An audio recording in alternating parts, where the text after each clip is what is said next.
wafdi ballaaran oo uu hogaaminayo ra'iisul wasaaraha dowladda federaalka ee Soomaaliya mudane Cumar Cabdirashiid Cali Sharmaarke ayaa soo gaaray degmada Buurtinle kadib safar booqasho oo ra'iisul wasaaruhu ku gaaray qaybo kamid ah gobolada iyo degmooyinka Puntland waxaana socdaalkiisa ku weheliyay qaar kamid ah xildhibaanada Puntland iyo Soomaaliya wasiirka maaliyadda Puntland wasiirka dastuurka Soomaaliya iyo mudanayaal kale markii ay soo gaareen ra'iisul wasaaraha iyo wafdigiisa kadinka hore ee magaalada Buurtinle ayaa halka waxa ku soo dhaweeyay boqolaal dadweyne oo isugu jiray isimo waxgarad nabadoono afarta xaafadood ee magaalada haween iyo dhalinyarada sportska magaalada Buurtinle intaas kadib ayaa maamulka iyo waxgaradka degmada Buurtinle ku soo dhaweeyeen degmada Buurtinle waxaan degmada Buurtinle ee gobolka Nugaal ku soo dhaweynay ra'iisul wasaaraha dowladda federaalka ee Soomaaliya mudane Cumar Cabdirashiid Cali Sharmaarke iyo wafdi uu hogaaminayo oo kamid yahay wasiirka maaliyadda dowladda Puntland Abdullaahi Sheekh iyo xildhibaano iyo wasiirka dastuurka dowladda federaalka iyo xildhibaano dowladda Puntland dhammaan iyo sharaf kale oo aad u qiimo badan runtii haddii aan ka warbixiyo degmada alxamdulillah degmada aad iyo aad bay dhammaan guud ahaan xaaladeedu wanaagsan tahay haday ahaan lahayd dhinaca amniga iyo security-ga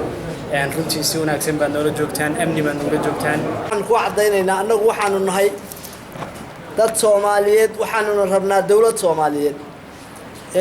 waxaanu la mowqif nahay oo la mabda nahay intaad isa soo tiraahdeen madaxdayadii sare iyo dhaqanka intaad soo aragteen intaasaanu qabnaa waana ku hambalyeeynaa gurigaagii baa timiye ku soo dhawow baan ku leenahay waxaan kaloo ka hadlaynaa wixii siyaasadda dowladda Puntland baa wakiil nooga waana ka wada hadasheen waxaanuna ayidsanahay waxaad kaga wada hadasheen dareenka iyaga annagoo shacabka reer Buurtinle ka wakiila iyo reer Puntland waxaan laakiin ku muujinaynaa inaanan aqbalayn waqooyiga mudug hal raaciyo galmudug arrintaas oo aanu dareensanahay inay dowladda federaalka qoladii maamulka aad u samayseen ay ka marxaati fureen oo ay yiraahdeen xuduud waxaan noo aan nugaal waxaan kaloo ka hadlayaa oo aan ku darayaa Soomaaliya waxay leedahay bad waxay leedahay biri waxaan ognahay dowladda andariskana walaalaha iyo Kenya inay baddi Soomaaliya la leeyahay waa laga gaday ra'iisul wasaare arrintaas waxay doodeedu bilaabatay marka aad u ra'iisul wasaaraha ka ahayd Soomaaliya hadda aad mar labaad kursiga ku soo noqotayna way bilaabatay doodeedu maadaama hadda malaacniq aw xoogaa goboladan lagu xujinayo annagoo og inaad muwaadil tahay nin oday oo Soomaaliyeedna ku dhalay habeenkii Ismaaciil Cumar Geelle lagu magacaabay wuxuu oday baa ku dhalay waa xasuusnaa wawtiga telefishinka inaad ku soo beegantid marxaladda waa ka xunna haddii federaalku wasiirka ganacsiga lagu eedeynayay laakiin ra'iisul wasaaraha ka ahayd arrinta walaalaha iyo Kenya aan darisnahay oo qaxootiga soo dhaweeyay waxaan uga digaynaa haddii hadda maxkamad baa loo gudbiyay baa liiri aysan badayada la soo fargeliyay dagaalka saddexaad adduunka ka dhici doono Soomaaliyana waa israaci doontaa ra'iisul wasaaraha dowladda federaalka Soomaaliya mudane Cumar Cabdirashiid Cali Sharmaarke ayaa isagoo ka jawaabaya hadallada waxgaradka iyo maamulka degmada Buurtinle ku dheeraaday arrimaha soodimaha Puntland iyo Galmudug iyo sidoo kale arrimaha Kenya iyo Soomaaliya ee dhinaca badda halkaan istaagnay ummadii bulshadii reer Puntland la kulmayno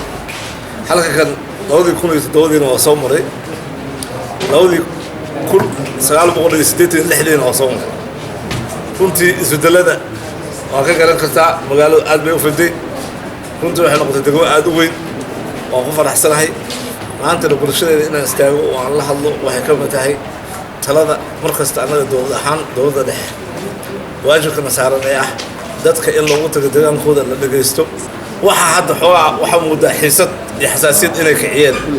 yani sheekadan ah xuduudiyada galmudug iyo Puntland hal waxa rabaa inay sheego سيدا Puntland xuduudiyadeeda iyo Puntland inay jirto waxay ku xusan tahay dastuurka gobolada galmudug markii la dhisay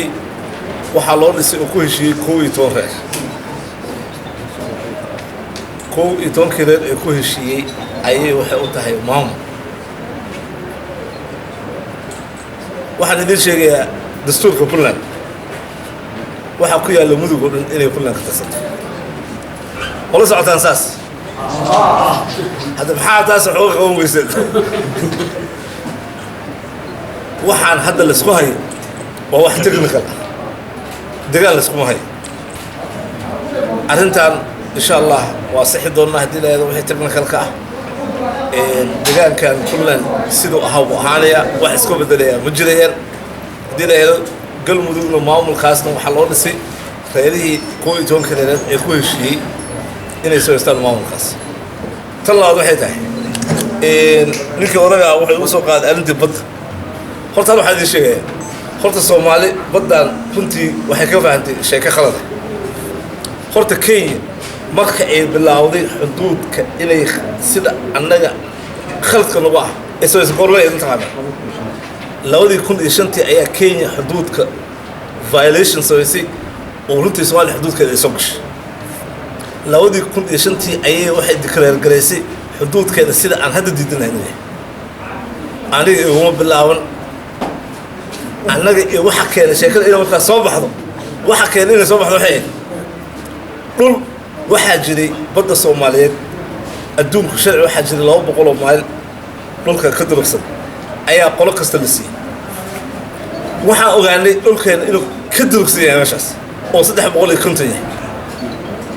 waxaan idin sheegayaa dhulkaas inaan doonno waxay ahayd annaga iyo Kenya in aan dhahno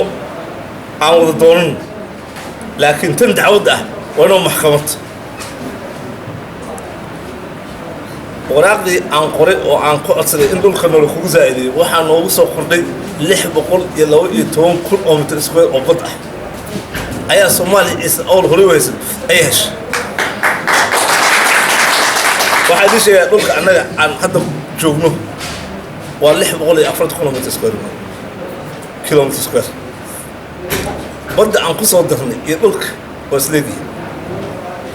arrinta xuduudka iyo waxa aan siixnay shaqo iskuma lahayn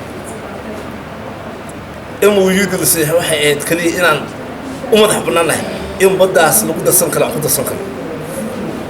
khaladka iyo borderka ay sameeyeen waxa u dhacay 2005 anoo joogo ugu dambeyntiina ra'iisul wasaaraha iyo wafdigiisa ayaa waxay u sii ambabaxeen guleed jaamac saajid warbaahinta dowladda Puntland magaalada Burtile